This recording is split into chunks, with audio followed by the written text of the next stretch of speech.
I have a good philosophy here on what the Steelers offense looks like in 2022. And I don't know how people are going to react to this, but I think Chase Claypool gets moved to the slot. I think that's more of a natural position. First off, I apologize if it sounds like I'm peeing next to me because it is a full-blown storm 6 inches to my right. And if I get struck by lightning, just know I love all you guys. I think Chase Claypool's most natural position in the NFL will become slot. I think the Pittsburgh Steelers are going to utilize him there. And I think that George Pickens' potential makes that the easiest move that Matt Canada will make all season long. I disagree. I don't think Chase Claypool's cut out to be a slot receiver. I think he's much better off trying to work on becoming a dominant boundary guy like he was supposed to be after he was drafted in the second round. I think, if anything, out of the top two guys that you have, I would prefer Deontay Johnson in the slot. Not that you have to keep him there exclusively, but like, if you're gonna, I mean, he's the team's best route runner. Like, but don't you want the team's best route runner in the X position, not the slot? Sometimes, like Steelers, but I mean, like, if you put your team's best route runner in the slot, you're gonna get mismatch after mismatch. Yeah, but if you put your biggest wide receiver in the slot, you're also going to get mismatch after mismatch. Because not if you can't create separation.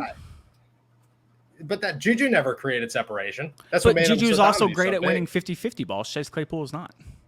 I know, but so my argument is, but don't you think Chase creates more separation against smaller receivers than he will on the outside where he has to get 50-50 balls? If he can't win those contested catches, it doesn't matter how small or big those guys are. Like the thing about Juju was a little bit underrated whenever it came to making tough catches and creating separation.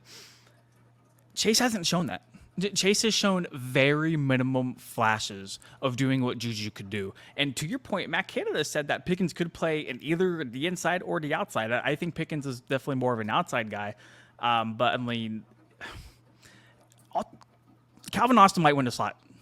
But so Calvin Austin might be the starting slot receiver, like when push comes to shove. So Calvin Austin is going to play slot. He's going to play pretty much strictly slot. He is by no means going to be the starting slot receiver. There's no way that you put George Pickens on the sideline for Calvin Austin. That does not happen. Like, that's just terrible football. At the end of the day, you have to move. I think terrible football would be moving Chase Claypool to the slot. I think that would be equally as bad. But Chase Claypool had so much success last season when he played the slot. He won I saw a number where he won 75% of his balls. He's, you should go look, and I'll look after the show. But Chase Claypool, I believe, won 75% of his routes inside the slot. He creates a lot more separation against smaller guys. If you're keeping him on the outside, he's got no route running ability. So you can't say go win battles and create separation. He also has no contested catch ability. So you can't say go beat somebody down the field and I'll throw the ball up to you, because even when he does create separation, he falls down, which means that he's only worth 40% of his, or 40 yards. I am glad you brought that up. The best slot receivers in the game, what two things do they do extremely well? Create separation and win contested catches. What two things does Chase Claypool not do? But I don't create separation and win contested catches.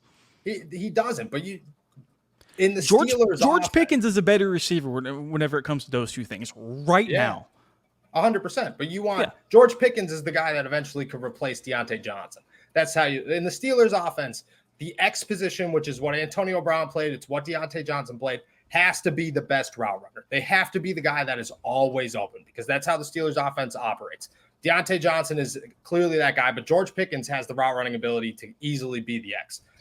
The Y is a guy that could get down the field, hopefully create some separation. It's what they hoped James Washington turned into when he didn't. It's what they're hoping Chase Claypool turns into. And maybe he does. Maybe you are right. I'm not going to hold off and say that he's not. But I think that the way Chase has shown us so far is he could win battles against guys that are smaller than him. And if you could have him just run and do what he does now on the outside, on the inside where he's down the field, and you could have two guys route running on the outside, it, creates separation for those guys, whereas Chase could do his thing against a smaller guy. I don't think that Chase plays a Juju style slot. I just want to make that note so I don't sound like an idiot, because I agree with you there. Maybe my view of him is skewed because we haven't seen a lot of accurately placed footballs to Claypool, and maybe that changes this upcoming year, and hopefully that changes with Kenny Pickett at some point in time. That's the other thing, though. I would just prefer other options than Claypool in the slot.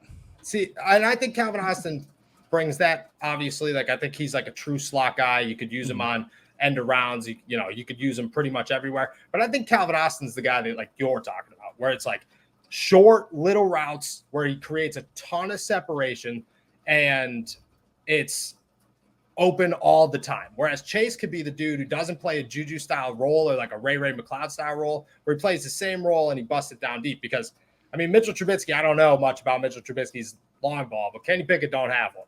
So you're looking at 15-yard routes hoping that somebody's open. That's my argument against Deontay. But I think Calvin Austin is a dude who could have a year.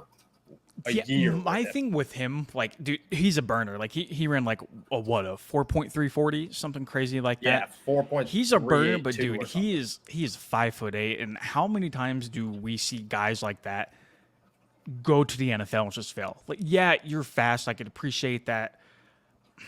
Do we trust Matt Canada to get creative with him? Also, to Uncharted's point in the chat, bring that up one more time. For every 10-minute clip of Chase Claypool being underthrown, there's got to be a 20-minute clip of him dropping passes and looking for flags when the football's still in the air. That's what I'm saying. It's half like the Ben argument, and I get that, but it's also half like Chase Claypool is nowhere. Even Matt Canada said it when he was asked after the pick, like okay, like, what about Chase moving to the inside? He talked about how Chase had a down year, and it was like it was so apparent that Chase just isn't a dude who is turning into what they need him to be, which is a good question. And to answer your Matt Canada with Calvin Austin thing, I agree 100% that Matt Canada is not a good offensive coordinator. But if Matt Canada has all the tools, every single one of them that he asked for, and this is his offense. So if 2022 is a Matt Canada year and somehow he turns this offense into what he wants it to be or keeps talking about it being, then it could be flashes of amazing. Do I believe that's going to happen? Do you believe that's going to happen? I would say that's a strong 0%. Like, no. I don't have any hope in that. But Calvin Austin has the potential.